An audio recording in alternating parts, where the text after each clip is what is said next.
Hello दोस्तों, स्वागत है आपका समुद्र क्लासेस में। उम्मीद करता हूँ आप स्वस्थ होंगे, अच्छे होंगे और बहुत खुश होंगे। आज हम लोग टैक्सोनॉमी के अगले वीडियो में बात करने वाले हैं जिम्नोस्पर्म के वर्गीकरण के बारे में। पिछले वीडियो को देखिएगा तो आज का वीडियो बहुत अच्छी तरीके से समझ में आएगा। हमने जिम्नोस्पर्म के बारे में पढ़ा था, जो कि आपका फेरोगेम्स पार्ट का प्लांट डिवीजन का जो फेरोगेम्स है उसका सब डिवीजन है, जिसमें कि आपका क्या है, जिम्नोस्पर्म और एंजियोस्पर्म था। जिम्नोस्पर्म पादप वर्ग में, जिसको कि अनावृत बीजी भी कहते हैं या नग्न बीजी भी कहते हैं, तो उसके बारे में आज हम लोग पढ़ेंगे कि उसका वर्गीकरण कितने पार्ट में किया गया है। पिछले वीडियो में हमने बात किया था कि इसके जो स्पेसिफिकेशन है, जो इसके बारे में पॉइंट्स होते हैं, वो सारे पॉइंट्स हमने बता दिए। पिछले वीडियो को आप आई बटन में देख सकते हैं जाकर। तो आज चलिए बिना देरी के स्टार्ट करते हैं जिम्नोस्पर्म का वर्गीकरण। ध्यान रखिएगा। चलिए स्लाइड ऊपर कर देता हूं मैं। देखिए, सबसे पहला है हमारा जिम्नोस्पर्म का वर्गीकरण। जिम्नोस्पर्म को 4 पार्ट्स में वर्गीकृत किया गया है, या फिर आप इस तरह से कह सकते हैं, जिम्नोस्पर्म इज क्लासिफाइड या classification of gymnosperm in 4 parts. 4 भागों में क्लासिफाइड किया गया है, 4 पार्ट में इसको डिवाइड किया गया है। याद रखिएगा, फेनेरोगेम्स में आपका जिम्नोस्पर्म और एंजियोस्पर्म आया। जिम्नोस्पर्म और एंजियोस्पर्म आया, जिम्नोस्पर्म के बारे में हमने पढ़ लिया। अब जिम्नोस्पर्म का 4 सब डिवीजन है। कितने सब डिवीजन है? 4 सब डिवीजन हैं। ठीक है, इन्हीं 4 सब डिवीजन को आज हम लोग पढ़ रहे हैं। तो आज जो है हमारा इसका डिवीजन हमें देखना है, तो चलिए देखते हैं। देखिए, 4 समूहों में वर्गीकृत किया गया है। किसको? जिम्नोस्पर्म को। जिम्नोस्पर्म को कितने भागों में वर्गीकृत किया गया है? तो 4 भागों में वर्गीकृत किया गया है। पहला क्या है आपका? साइकाडोफाइटा। क्या नाम है? साइकाडोफाइटा नाम है इसका। याद रखिएगा आप लोग, इसको साइकेट्स भी कहते हैं। साइकेडोफाइटा को साइकेट्स भी कहते हैं।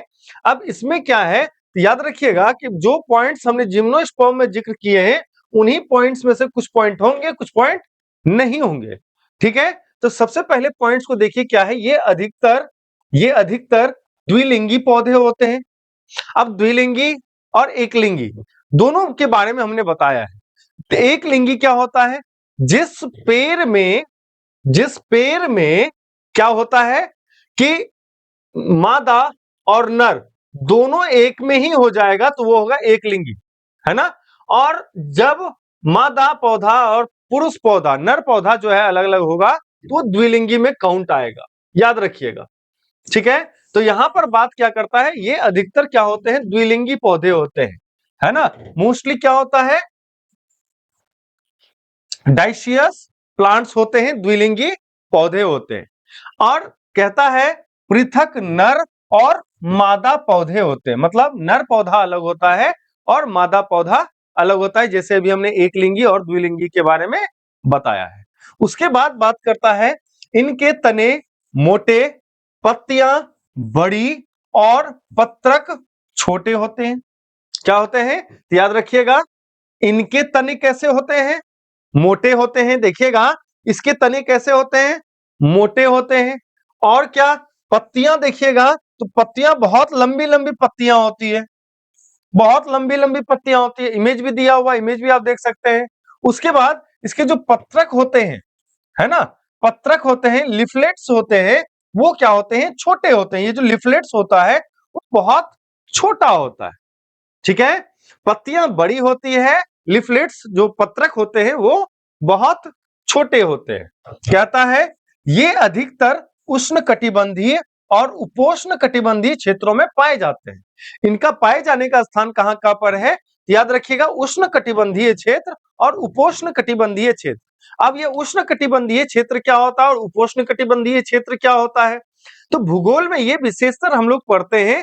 भूगोल में क्या पढ़ते हैं? जो हमारा पृथ्वी है, तो पृथ्वी में जो अक्षांश और देशांतर रेखाएं होती है, मुख्यतः अक्षांशीय रेखाओं को अलग अलग कटिबंधों में बांटा गया, इसी को कटिबंध कहते हैं। ये जो अक्षांश के बीच का जो डिस्टेंस होता है ना, इसको अलग अलग कटिबंध नाम दिया गया। उष्ण कटिबंध मतलब जहां पर कि उष्ण ज्यादा होगा, उष्ण ज्यादा होगा, मतलब उष्ण का मतलब उष्मा ज्यादा होगी, गर्मी अधिक होगी। उपोष्ण मतलब उष्मा और इसमें क्या होगा, आर्द्रता होगा, इसी को उपोष्ण कह दिया।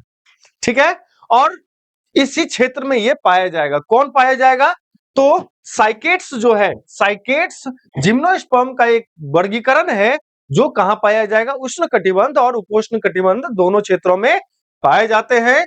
हालांकि कुछ शुष्क या दलदली वातावरण में भी पनप सकते हैं।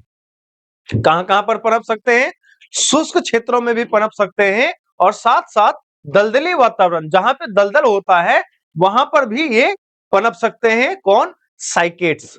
याद रखेंगे पॉइंट्स, किसके बारे में हमने बात किया, साइकाडोफाइटा।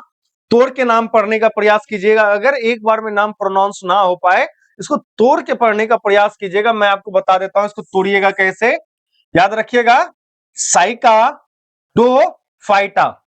ठीक है, जब इस तरह से पढ़िएगा साइकाडोफाइटा, अब इसी को जोड़ दीजिए साइकाडोफाइटा, है ना, साइकेडस तो साइकेट्स। तो ऐसे तोड़ के जब पढ़िएगा ना, बायोलॉजी में वर्ड्स को अच्छे से प्रोनाउंस कर पाइएगा, इसका जो है अच्छी तरह से आप बोल पाइएगा, और तो बोल पाइएगा तो याद भी अच्छे से रख पाइएगा, है ना। जिस शब्द को आप अच्छे से नहीं बोल पाते हैं उसको याद रखना भी थोड़ा कठिन होता है। तो साइकेडोफाइटा और साइकेट्स के बारे में अभी हमने बताया। तो चलिए अब अगले वर्गीकरण में चलते हैं और बात करते हैं अगले वर्गीकरण को, जिसको जिंको कहते हैं। क्या कहते हैं, जिंको। क्या नाम है इसका, जिंको। ठीक है, याद रखिएगा, जिंको फाइटा, जिंको फाइटा नाम है। और इसी को तोड़िए, जिंको यहां पर है, तो यही जिंको भी इसको कहा जाता है, जिंको फाइटा। जैसे साइकेट्स भी कहा जाता है, साइकेडोफाइटा भी कहा गया, तो उसी तरह से जिंको फाइटा और जिंको दोनों ही नाम से ये जाना जाता है। ये जिम्नोस्पर्म का एक वर्गीकरण है। उसके बाद इसमें क्या है, इस विभाग में, इस प्रभाग में केवल एक ही प्रजाति के विद्यमान होते हैं, एक ही प्रजाति विद्यमान है जिसको कि जिंको विलोबा कहते हैं। कौन सी प्रजाति विद्यमान है, जिंको विलोबा कहते हैं उसको। ठीक है, याद रखिएगा, जिंको फाइटा में एक ही प्रजाति विद्यमान होता है, जिंको विलोबा उसको कहा जाता है। ठीक है, कहता है, यहां पर देख सकते हैं आपका इसका इमेज है, कहता है इसकी विशेषता क्या है, अद्वितीय पंखे के आकार की पत्तियां। ये देखिएगा, इसका ये जो पत्तियां हैं, इसकी जो पत्तियां हैं कैसी है, तो पंखे के आकार की पत्तियां। जो पंखा होता है ना, पंखा हाथ से हिलाने वाला जो पंखा होता है, उसकी जो पत्तियां होती है वो पंखे के आकार की पत्तियां होती है। ठीक है, इसकी ये विशेषता है जिंको फाइटा का। उसके बाद कहता है, जिंको बिलोबा प्रदूषण के प्रति प्रतिरोध है, यह चरम स्थितियों में भी जीवित रहने के लिए जाना जाता है ना। जो जिंको बिलोबा है वो प्रदूषण के प्रति प्रतिरोधी है ना। प्रतिरोध जो क्या कहते हैं, जो प्रदूषण है ना उसके प्रति जो है ये बहुत सशक्त है ना। अब कई स्थिति, चरम स्थिति भी पॉल्यूशन का अगर पहुंच जाता है तो ये जीवित रहने के लिए सक्षम होता है, जीवित रहने में सक्षम होता है। कौन, जिंको बिलोबा। ठीक है, अगले पॉइंट में देखिएगा, विभिन्न स्मृति संबंधित स्थितियों के लिए पारंपरिक उपचार में आमतौर पर इसका उपयोग किया जाता है। जिंको बिलोबा का प्रयोग जो है किसके लिए किया जाता है, स्मृतियों में, स्मृति संबंधित स्थितियों में। मतलब अगर मान लीजिए कोई भूलने का बीमारी हो जाए, मेमोरी रिलेटेड कंडीशन हो जाए, याद रखने का क्षमता ना रहे, याद रखने में प्रॉब्लम होता है, तो इसका जो है प्रयोग जो है इस दवाई के रूप में भी, ट्रेडिशनल मेडिसिन के रूप में भी इसका किया जाता है। तो याद रखिएगा, जिंको फाइटा नाम है और जिंको बिलोबा इसका बस एकमात्र प्रजाति है। ठीक है, अब ये कैसा है, पंखे जैसा पत्ता होगा। ठीक है, और क्या होगा, उपचार में, मेमोरी के उपचार में, याददाश्त के उपचार में इसका प्रयोग किया जाएगा, है ना। और प्रदूषण का बहुत बड़ा जो है प्रदूषण के प्रतिरोध में आता है, मतलब प्रदूषण चरम पर भी होगा तब भी ये जीवित रहने में सक्षम होता है, जिंकगो बिलोबा। ठीक है, तो याद रखना है अपने को जिंकगो फाइटा। चलिए अगले पार्ट में चलते हैं। ग्नेटोफाइटा, क्या नाम है? ग्नेटोफाइटा या ग्नेटोफाइट्स, याद रखिएगा। अब इसको तोड़ के पढ़िए, पहले तोड़ के पढ़िए तब याद रखने का प्रयास कीजिएगा। क्या नाम है? ग्नेटोफाइटा या ग्नेटोफाइट्स। तो इसी को स्पीड में बोलिएगा, ग्नेटोफाइटा या ग्नेटोफाइट्स। अब इसके बारे में हम लोग देखते हैं, कहता है इसमें कुछ शेष वंश शामिल है, जो बस कुछ शेष वंश शामिल है, जो बचा हुआ कुछ रिमेनिंग जो वंश है वो इस ग्रुप में शामिल है, जैसे कि ग्नेटम, ग्नेटम, इफेड्रा और विलोवतिसिया, विलोवतिसिया। ठीक है, ये सारे के सारे जो है इसमें शामिल है, ग्नेटोफाइटा में शामिल है। कुछ बचे हुए वंश या प्रजाति जो है इसमें शामिल होते हैं। कहता है उनकी पत्तियां कुछ हद तक फूलदार दिखाई देती है। देखिए इनकी जो पत्तियां हैं कुछ हद तक फूल जैसा नहीं दिख रहा है, लेकिन ये पत्तियां हैं।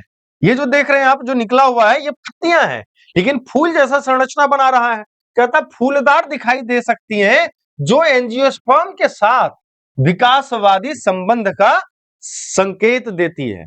मतलब यहीं से आपको जिम्नोस्पर्म और एंजियोस्पर्म क्या क्या है, एक चीज सीधा समझिएगा कि जैसे जैसे हम पढ़ रहे हैं, चाहे वो क्रिप्टोगेम्स का थाइलोफाइटा, ब्रायोफाइटा, टेरिडोफाइटा हो, चाहे वो आपका फेनेरोगेम्स का जिम्नोस्पर्म और एंजियोस्पर्म हो, जैसे थाइलोडोफाइटा पढ़ा, थाइलोफाइटा उससे थोड़ा सा उच्च वर्ग है ब्रायोफाइटा, उससे उच्च वर्ग टेरिडोफाइटा, उससे उच्च वर्ग आपका जिम्नोस्पर्म, उससे उच्च वर्ग होगा आपका एंजियोस्पर्म।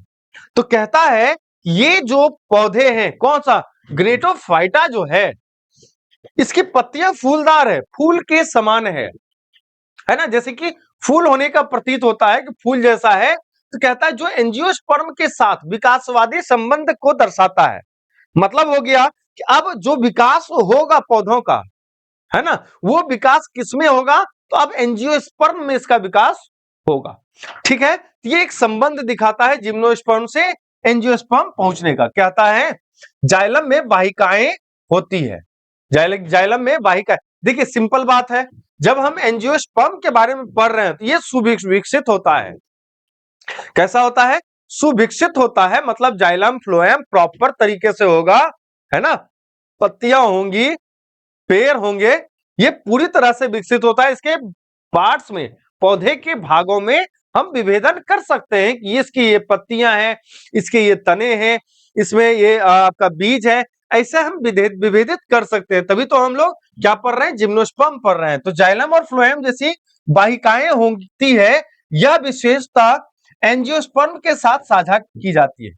यह विशेषता जो है किसके साथ साझा की जाती है? एंजियोस्पर्म। जस्ट अभी हमने बताया इसका जो विकासवादी सिद्धांत है ग्नेटोफाइटा का, वो किसके साथ है? एंजियोस्पर्म के साथ विकासवादी सिद्धांत है इसका, यह संबंध है। इसका मतलब है इसकी जो वाहिकाएं होती है उसका भी बताता है कि यह विशेषता एंजियोस्पर्म के साथ भी साझा की जाती है। क्लियर है? चलिए अगले पॉइंट में चलते हैं। अगले डिवीजन में देखते हैं कैनिरोफाइटा। क्या नाम है? कैनिरोफाइटा। देखिए कोनीफेरोफाइटा, याद रखिएगा, कोनीफेरोफाइटा नाम है। क्या नाम है? पढ़िए, थोड़ा अच्छे से इसको पढ़िए। क्या नाम है? कोनीफेरोफाइटा या कोनीफेरोफाइटा। इस तरह से पढ़ने का प्रयास कीजिएगा। इसको तोड़िएगा, कोनीफेरोफाइटा, दो शब्द में इसको तोड़िएगा, फिर दोनों को जोड़ दीजिएगा, मर्ज कर दीजिएगा, तो पढ़ने में आसानी हो जाएगा, है ना। कोनीफेरोफाइटा। आप देखिए यहां पे कोनी है, कोनिकल शेप बनेगा। कैसा शेप बनेगा? कोनिकल शेप बनाएगा ये पेड़, है ना। कोनीफेरोफाइटा का मतलब ये कोनिकल शेप बनाएगा। जैसे कि इसमें स्प्रूस, देवदार जैसे पेड़ आएंगे, उसका जो शेप होता है देखिएगा, तो बॉटम में ज्यादा होता है, ऊपर में जाके धीरे धीरे कम हो जाता है, जैसे कि बर्थडे वाला टोपी बन जाता है। है ना। तो ऐसे पेड़ इसमें शामिल है कोनिफेरोफाइटा में, है ना। इसको कोनिफर भी कहते हैं, याद रखिएगा, इसको इसका नाम कोनिफर भी होता है। ठीक है, तो कोनिफेरोफाइटा, कोनिफर में कैसे पेड़ आते हैं, जो कि नाम ही डिनोट कर रहा है कोन जैसा, शंकु जैसा पेड़ आएगा। कहता है जिम्नोस्पर्म का सबसे बड़ा समूह, क्या है ये, जिम्नोस्पर्म वर्ग जो है उस वर्ग का सबसे बड़ा समूह है, वो कौन सा है, कोनिफेरोफाइटा है, जिसमें पाइन्स, देवदार, स्प्रूस और फिर फर या फिर जो है वो शामिल है ना। फिर भी एक प्रकार का पेड़ है, याद रखिएगा, फर्स कहते हैं, FIRS कहते हैं उसको, फिर्स। ठीक है, ट्रांसलेट में थोड़ा सा परेशानी है।